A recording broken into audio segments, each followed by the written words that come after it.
আছেন আপনাদের এই অঞ্চলেরই নেতা, যদিও এই ইউনিয়নেরই উনি বাসিন্দা, সুতরাং আপনাদেরই একজন প্রিয় ব্যক্তি।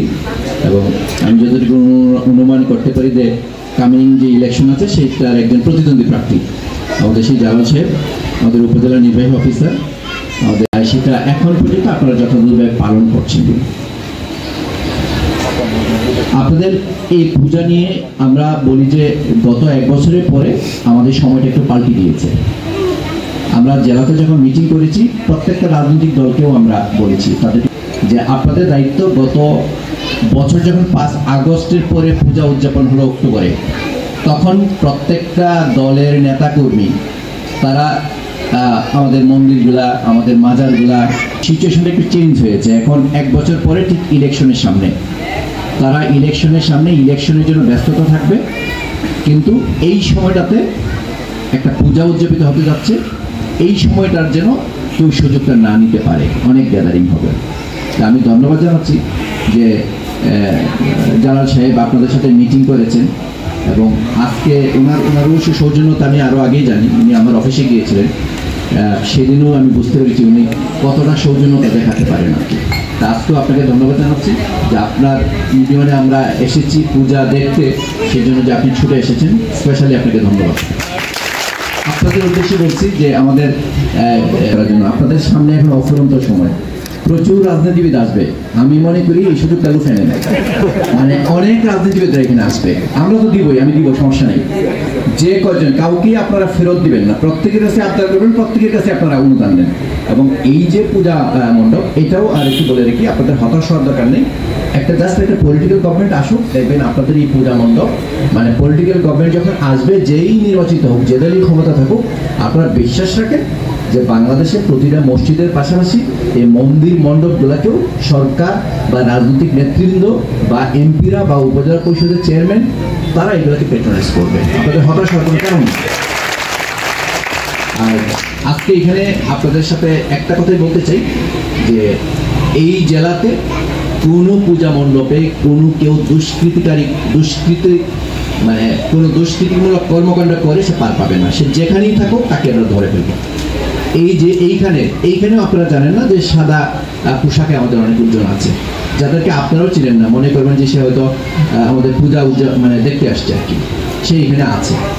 আমি আপনাদেরকে বলবো, পূজা যখন কাজ শেষ হয়ে যায় 12টার পরে, এই যে আমরা সিসি ক্যামেরাগুলো দিয়েছি, আমরা আপনাকে সাহায্য করেছি, আপনারা লাগিয়েছেন, এই সিসি ক্যামেরার ফুটেজগুলো দেখতে, যে এই ফুটেজে কি কোনো সন্দেহজনক কোনো ব্যক্তিবর্গ আসছে কিনা। কারণ শুধু সিসি ক্যামেরাটা দিয়ে রাখলে হবে না, এটা মনিটর করতে হবে। আমি জানি না এটা কোথায় দেখছেন আপনারা, মোবাইলে দেখছেন, যেই দেখছেন তার দায়িত্ব হলো এটা হরহামেশা দেখবেন আপনি যে এখানে কিছু হচ্ছে কিনা। আপনারা জানেন যে এই পূজাকে কেন্দ্র করে পূজা নিয়ে আসলে আপনাদের সাথে কারোরই কোনো শত্রুতা নেই, কিন্তু দুর্ভাগা একটা দেশ আমাদের দেশ, যে আমাদের দেশের যে কোনো একটা এইরকম উৎসবে যদি কোনো বিশৃঙ্খলা হয়, সবসময় কোনো না কোনো গোষ্ঠী খুশি হয়। এটা সত্যিই দুর্ভাগা আমাদের দেশ। কারণ এই উৎসবটা আমাদের যদিও আমাদের হিন্দু ভাইদের উৎসব, কিন্তু আমরা দেখেছি এই আবহমান কাল থেকে আমাদের হিন্দু ভাইদের এই উৎসবের মুসলমানরাও সক্রিয়ভাবে অংশগ্রহণ করেছে এবং তারা তাদেরকে সাপোর্ট দিয়েছে। তো এখন আমাদের মধ্যে একটা বিভাজন তৈরি হয়ে গেছে এবং সব মানুষ না, অল্প কিছু মানুষ সেই বিভাজনটাকে উস্কে দেওয়ার চেষ্টা করে। তাদের ব্যাপারে সতর্ক থাকতে হবে। আপনারা এখানে আমাদের আনসার যারা আছে তারা সার্বক্ষণিক ডিউটি করবে, পুলিশের স্ট্যাটিক ফোর্স আছে তারা সার্বক্ষণিক ডিউটি করছে, আমাদের সমাজ সেবা, মহিলা বিষয়ক, আমাদের ইউন অফিসের যারা ট্যাগ অফিসার দিয়েছে সবাই এখানে আসছে। আপনাদের কাছে রিকোয়েস্ট থাকবে, উনি একটা কথা বলেছেন যে আপনাদের একটা ফোন কলের অপেক্ষায় আছে। আমি চাই না যে আপনারা সেই ফোন কলটা দেন, চাই যে পূজাটা একেবারেই নির্বিঘ্নে উদযাপিত করতে। আর আপনারা যারা এই অঞ্চলের বাসিন্দা আছেন, হিন্দু মুসলিম সবাইকে রিকোয়েস্ট করবো যে এটা কিন্তু আপনাদের আপনাদের সম্মানের বিষয়, এটা হিন্দু ভাইদের সম্মানের বিষয় না, এইটা বরং যারা অন্য ধর্মের আছেন তাদের সম্মানের বিষয়। আপনি যখন জেলায় যাবেন, আমার সাথে যখন আপনাদের দেখা হবে, আমি ওনাকেও জিজ্ঞাসা করবো যে আপনি সেই ইউনিয়নের নাগরিক যে ইউনিয়নের আমার একটা মণ্ডপ ছিল, সেই মণ্ডপটা নির্বিঘ্নে পূজাটা উদযাপন করতে পারে নাই, উনি ছোট হবে।